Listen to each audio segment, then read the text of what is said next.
That's one small step for man, one giant leap for mankind.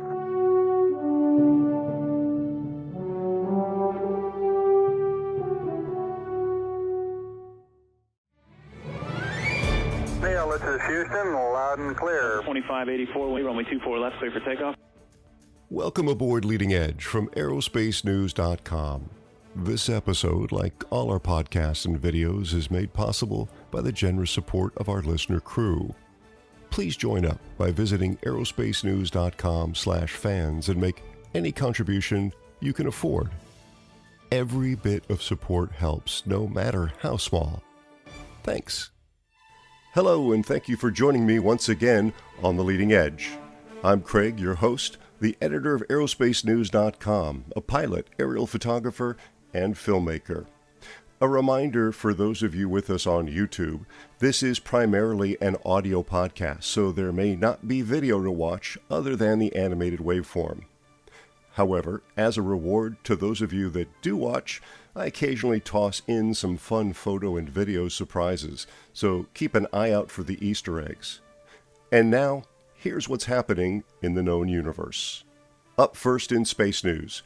By now you may have heard the announcement from NASA that water vapor has been detected on an exoplanet. That is, a planet that orbits a star other than our Sun. In other words, a planet outside our solar system.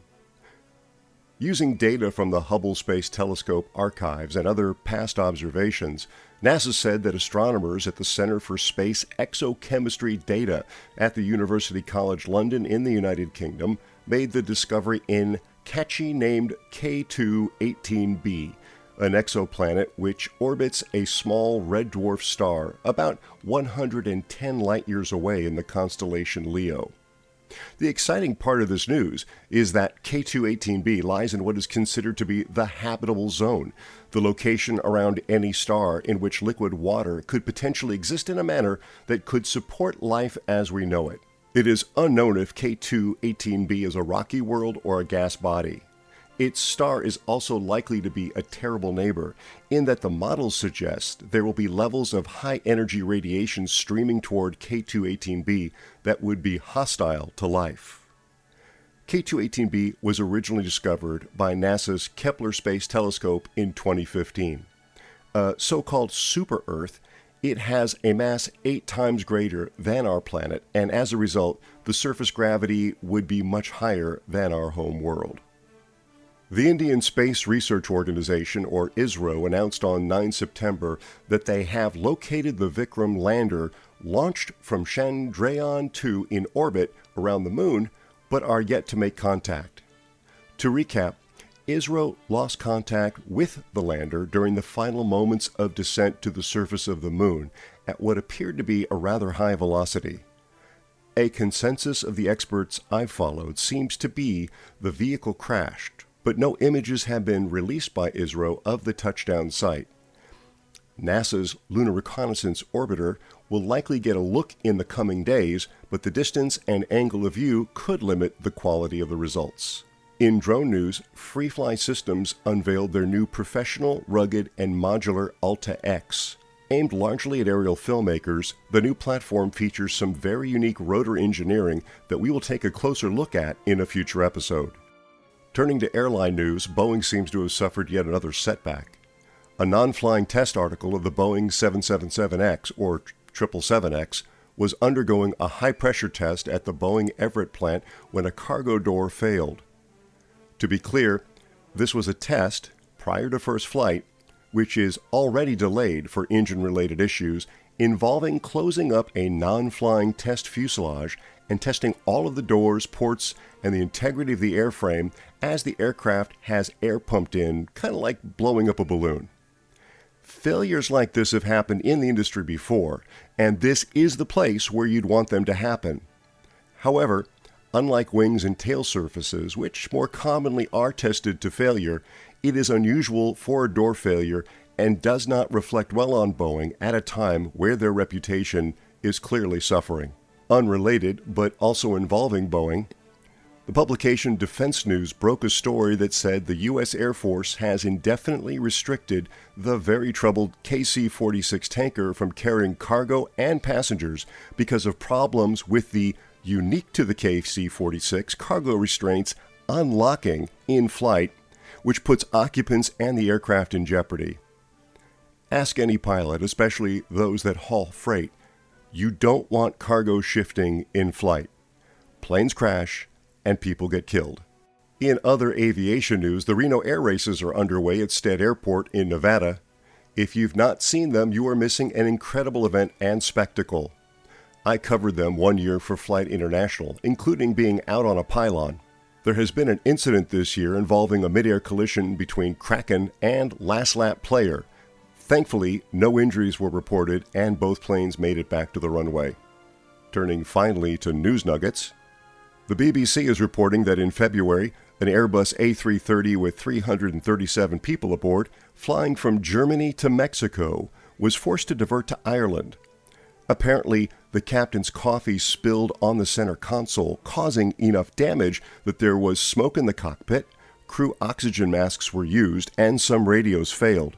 According to the BBC, the Flight Safety Foundation has said the airline was Condor, but operated by Thomas Cook. There were no injuries, but going forward, beverages will be served by this operator with lids. Wrapping up, I wanted to share some good work I've enjoyed by other folks. Dr. Derek Mueller, better known as Veritasium, posted a wonderful video exploring the prospect for a so-called Planet 9. And the very talented Fraser Cain has produced a very in-depth and interesting look at Lagrange points. What are those? Check out Fraser's series. I've added links to all these videos in the description of the podcast and YouTube videos. Before we go, I want to invite the photographers, videographers, and filmmakers in our audience who would like to have their work featured on our website, YouTube channel, and Instagram account to get in touch. In case you haven't heard, we have a new program for some who are selected to get paid as well, so be sure to check that out. There are instructions on our website at AeroSpaceNews.com/showcase. If you are on Instagram, at the very least, be sure to tag and follow for a chance to get your work featured in our Instagram stories. We are at IG Aerospace News. That's India Golf Aerospace News, all one word. Please rate the podcast as it really helps us to get discovered. And if you're watching the video version, please hit the like button if you like it or thumbs down if you don't like it. Subscribe and click that notification bell, or you may miss an episode or when we start going live. Yes, that is coming. We will be doing live follow-alongs of major events, newscasts, and chats where you can participate and ask questions. Again, for our YouTube friends, I'd appreciate it if you'd leave a comment. What did you like or hate about this show? Have you got a question or topic idea for a future program? By the way, keep an eye out for some very cool and exclusive shirts we've got coming for you soon. If your brand or business would like to sponsor our aviation podcasts, website, or video productions, including special coverage of trade shows like NBAA, Paris and Farnborough, Oshkosh, Heli Expo, Reno, and others, please visit AeroSpaceNews.com/sponsor to get started. We'd love to hear from you. Another way you can support us if you prefer to purchase something specific is to get us some important gear from our wish list at AeroSpaceNews.com/wishlist. You can be sure you'll get a public thank you for your support. Okay, that's it. Stay safe, and I look forward to seeing you next time on The Leading Edge. Neil, this is Houston, loud and clear. 2584, runway 24 left, clear for takeoff. I hope you enjoyed that show, and thanks for listening. You and others in our listener crew made this episode, like all our podcasts and videos, possible. If you've not already joined, please visit aerospacenews.com/fans and make any contribution you can afford. Every bit of support helps, no matter how small. Thank you. This program is copyright 2019, all rights reserved.